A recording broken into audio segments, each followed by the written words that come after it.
supposé détournement xanaa dafa doyul rek wala ñu jàpp ne am na ñeneen ñu war a jàpp. Adama, sur la justice su ñu évaluer Pastef pour yow ñu ngi ci yoonu libérer la justice comme ni ko président waxee c'est une déclaration quand même assez rassurante mais à côté ki nga xam ne moom moo am responsabilité morale comme ni mu ko waxee ci pouvoir bi porté woon le projet ba yegg si peut-être à la dernière minute mënul bokk buñ ko déggee dafa mel ni dafa bëgg justice boo xam ne loxol président du ci génn dañuy wax defal mu def naka ngay évaluer tey Pastef sur la justice. Avant l'évaluation c'est-à-dire ça rentre toujours dans le cadre de la justice et avant évaluation bi mais il faut accepter une chose su débat bi nekkee ci penc bi c'est parce que y a quelqu'un qui a parlé si on revient sur les principes waaw wala déet toujours je reviens sur la posture du chef de l'État du chef de gouvernement non c'est-à-dire xam nga non c'est-à-dire tout comme toi tu as du mal parce que lépp looy wax rek ci grignote ci égratigne Macky Sall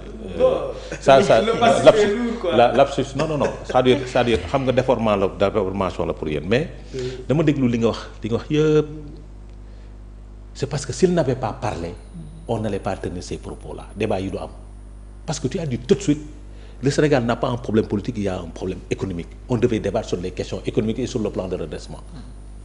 Tu l'as dit tout de suite. Mais on débat sur quoi? Sur les propos tenus par une personne, un chef de gouvernement, qui pouvait régler ces questions-là sans pour autant toog ci place publique di ci wax. Dañuy d'accord? Su demoon toog ak Bassirou le président de la République discuter ak moom sur certaines questions avec le ministre de la Justice moom nga yaakaar dinañ toog débattre sur ces questions-là. Non!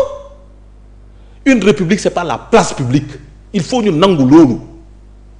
Il faut que nga accepter loolu c'est des erreurs ñaari communication bi yëpp moo andi débat yi moo tax les gens ont une perception sur la justice moom moo am une perception que la justice n'est pas libérée la justice dañ ko tënk di def lu kan moo koy def moo tax moo am perception c'est-à-dire la justice dans sa globalité mi ngi def liggéeyam normalement fi problème am c'est au niveau du parquet moo tax les Sénégalais ont la perception que changement bi amul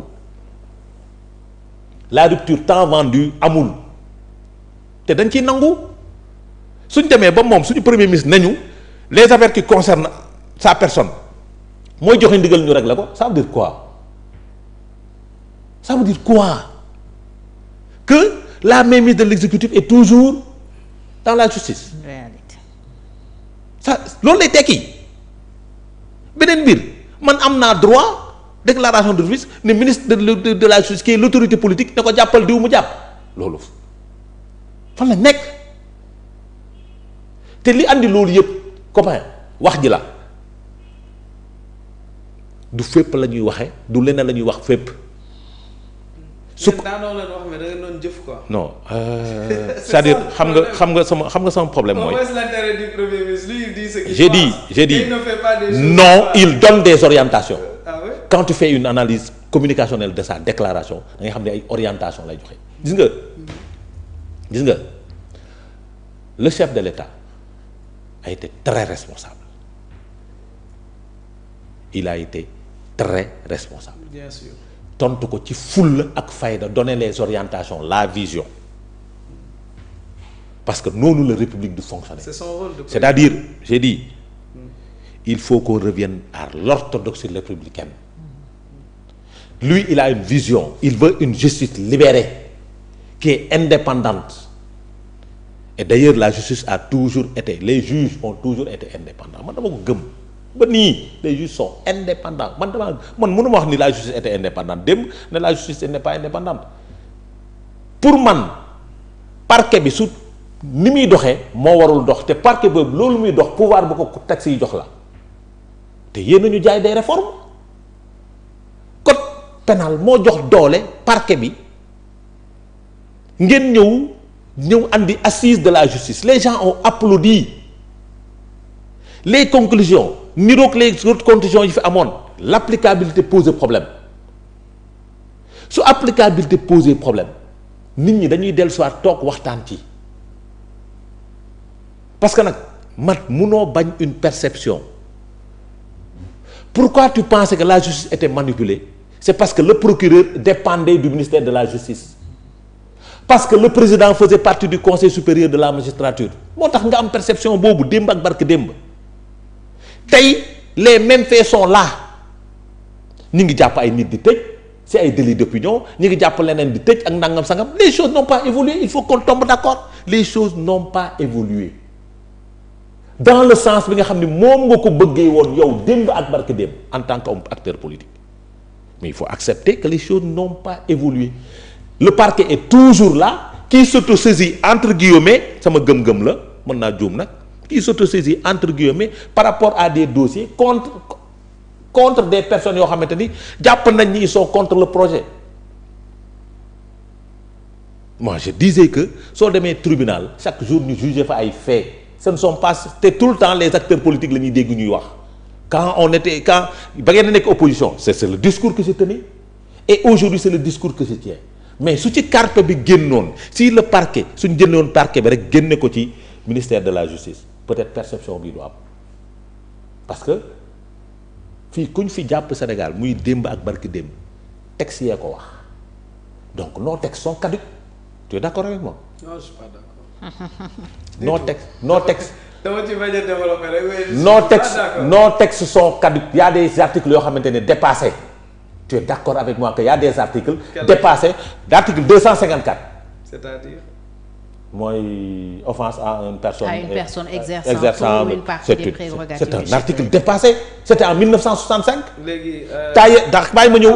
je te donne l'origine du texte. Ouais, je sais. Taillé sur mesure pour Jean Collin. C'était ça. parce que jamono jooju poste premier ministre amuloon te moom moo doon jouer rôle prérogative bu président su président tukkee c'était ça. voici l'origine du texte. outrage à agent am na ba léegi non. outrage à magistrat am na ba léegi non. mais d'accord man xam nga da ngay tu parles de je t'ai dit nos textes. c'est une vision politique. j'ai dit nos textes laa wax. mais nos textes je parle de nos textes il faut que ça évolue nañu d'accord dafa war a évoluer. tu parles de liberté bàyyi ma ñëw l'article 80 était source de débat. da nga ma poser question non. non déedéet man damay développer non defal nang rek defal nang non defal nang dama xam nga fu ma jëm xam nga fu ma jëm dama bëgg nga déglu ma dama bëgg non déglu baax ni ma dama déglu non attends les autorités de ce pays. Mat tu étais à Yewwi Askan Wi da nga doon combattre l'arrêté Ousmane Ngom da nga ko xeex yow l'arrêté Ousmane Ngom su ko la waxoon ni dina dund ba léegi doo ko gëm. waaw boobu d'accord naa ci. waaw wala déet bàyyi ma terminer da nga doon xeex article 80. vous étiez à wa si. j'ai dit personnellement non. j'ai dit waa Yewwi Askan j'ai dit non dama dégg bàyyi ma wax la. tu dois offenser personne. c'est-à-dire kaa ñu wax c'est-à-dire il faut je suis d'accord qu'on garde certains actes mais qu'on les encadre c'est quoi l'offense au chef de l'État? C'est un fourre-tout. C'est un fourre-tout. C'est quoi diffusion de fausses nouvelles? C'est un fourre-tout.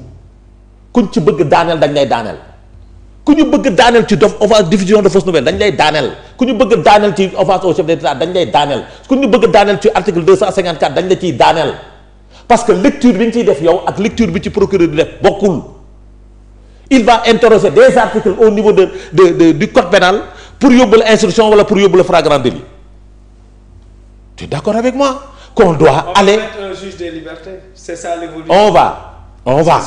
J'ai dit on va. xam nga man je suis le communiqué dans le communiqué d'un code dans un communiqué du conseil des ministres le président avait parlé des réformes. Oui, on va mettre ça. waaw bàyyi ma terminer. waaw je vais saluer. je vais saluer parce que c'est des pans c'est des développements c'est des avancées.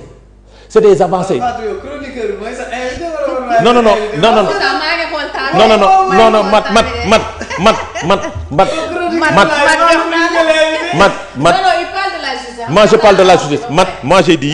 Moi j'ai dit quand vous avez convoqué les assises, j'ai applaudi. J'ai tellement applaudi que je me suis dit voilà parce que dund nañ ñu metti ñoom démb ils ont dit plus ils vont venir ils ont convoqué ils vont dire plus jamais ça. Maintenant pour appliquer ces conclusions il faut du courage waxuma volonté de il faut du courage parce que courage mooy tax nga mën a def jël yenn décisions yi appliquer yenn décisions yi parce que pour éviter qu'on revienne à travers yenn choses yi. donc en conclusion ñu ngi dox jëm ci liñ diggee woon. j'ai dit à la justice. dox dem de li nga diggee woon mooy les articles liberticide da nga ne da nga koy soppi. 80 sax dañ ne woon daf fi war a jógee. daf fi war a jógee kii dafa ne ñoom dañ ne woon non. c'est ça qu'il disait 254 bi dañ koy soppi daf fi war a jógee arrêté Ousmane Ngom daf fi war a jógee maintenant toute personne yow am nga volonté bi yow en tant qu'acteur toute personne yoo xamante ne dañu def tooñ yooyu yow jëlee leen en attendant de changer les textes parce que kenn du ànd ak kuy saaga kilifa. man quand vous avez parlé de caisse noire j'ai dit waaye gëmuma ko dama ko contre un chef d'État doit être protégé quand on a dit conseil supérieur de la magistrature dama ne daf ci war a toog mais puisque débat bi am na nañ ko ubbi nañ ko yéegal man loolu laa gëm parce que je ne peux pas défendre une chose hier et défendre son contraire aujourd'hui c'est pas possible donc sur les principes il fallait faire vite parce que vous avez perdu 14 mois pour des réformes sur la justice 14 mois et aujourd'hui am na ñu nekk ci kaso bi ci ay délits. yéen vous avez fait 12 ans defoo leen. non bàyyi di ma wax yéen. xam nga je vais te dire. moo tax maintenant je vais te dire yéen ñooñu ngay wax ils ont été sanctionnés pour ça. Okay. Donc évitez d'être sanctionnés pour ça. Ils ont été déglu baax dama ne ils ont été sanctionnés pour ça. bëgg yëf yi changé moo tax les policiers sénégalais se sont mobilisés à 54 et quelques % pour vouloir un changement maintenant mënuñu vouloir un changement et on est toujours dans ce travers là. D'accord. que ñu jàpp Badara Gadiaga ci kaddu boo xamante ne daf koo wormaal je dis bien daf koo wormaal ñu jàpp Moustapha Diakhaté. yow sañ nga wax kaddu yooyu. daf ko wormaal. kaddu yi mu j'ai dit déglul bu baax li ma la wax amul kaddu bu gën a wormaalu yàkkataan que ci situation boobu amul kaddu bu gën a teggi ne yàkkataan yeneen kaddu yëpp man du ma ko wax. kon loolu yow. amul bu gën a teggi ne laa wax non déglul j'ai dit bu gën a teggi ne laa wax ci baatu wolof. mais yow loolu buñ la ko waxee. non déglul bu baax li ma la dama ne déglul bu baax dama ne amul kaddu gu gën a teggi ne boobu ci baatu wolof. que yekkataan amul ci baatu wolof amul buñ la ko waxee ça amul doo déglu baax la dama ne non attends non dama lay laaj rek buñ ko tegee xam nga non attends j'ai dit dañ ne kàddu gu tegginewul ci place publique bi moom lañ ko toppee non amul kàddu gu gën a teggine kàddu googu ci baatu wolof amu ci mais da ko teg ci non déglul dama ne te amu ci non déglul non attends c'est-à-dire xam nga non on va non c'est pas un débat bàyyi ma yóbbu ba ñëw damay ñëw donc je continue. Oui, on avance s'il te plaît. On ne peut pas arrêter Moustapha Diakhaté pour guignaflier loolu lañ ko jàppee il a été arrêté pour des vauriens quoi. donc j'ai dit pour guignaflier. C'est un institutions j'ai dit déglu non attends très bien maintenant les membres de la société civile sont des fumiers. Voilà c'est-à-dire. Moi je te parle d'institution. J'ai dit non c'est des propos contraires aux bonnes mœurs. J'ai dit. D'accord déglu ma dolli la c'est-à-dire on peut pas être dans un pays où on doit être dans ça que l'institution peut se permettre de dire n'importe quoi et que citoyen bi mënu ko parce que suñ demee ba institution bi di teg nit ñi yenn propos yi citoyen su ko defee yoon mooy dal ci kawam. Maintenant, cette personne qui est protégée et le citoyen n'est pas protégé, cette personne-là est là pour le citoyen. C'est un problème.